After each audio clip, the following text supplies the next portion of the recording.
Hi there. Let's chat about exploring locally with your senses, curiosity, and the spatial perspective. Soccer fields and playgrounds provide some means of allowing youth to get outside.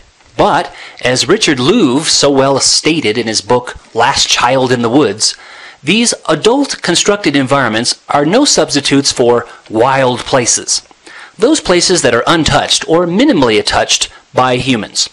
Wild places could be a local ridge or hill, a stream or pond, or even a vacant lot.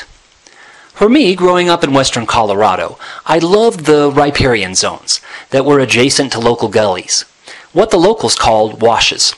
In this semi-arid landscape, walking down into these riparian zones was like descending into another world. They were sometimes so much lower than the surrounding landscape that sharp cliffs in the shale enclosed them. A different and a greater abundance of vegetation added to their character. Indeed, they were a mini ecosystem, but to a child growing up like a whole different world. They were filled with sage, willows, yucca, and tamarisk, some native species, some invasive, all fascinating, and so different from the alfalfa, orchard fruit, and corn being grown in the fields above.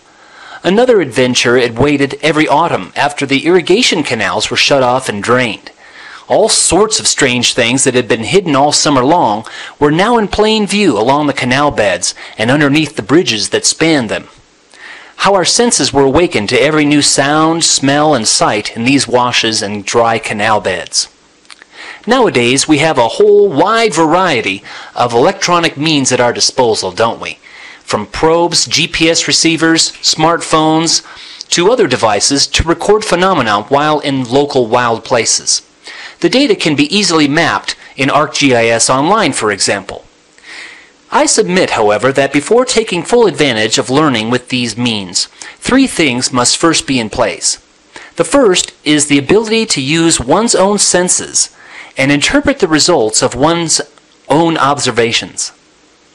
The second is curiosity, and from curiosity comes asking questions.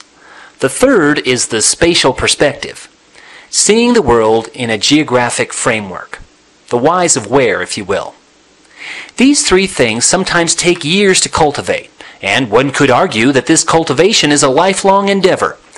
Yet I certainly don't recommend that instructors wait until all students exhibit curiosity before embarking on a field-based experience. Being purposeful about using all five senses takes practice. In addition, most students will have no idea at first what it means to think spatially. And don't be discouraged if, despite your best intentions or best laid plans, some students appear completely disengaged from your carefully designed field experiences. Go back to Richard Louv's advice on outdoor education.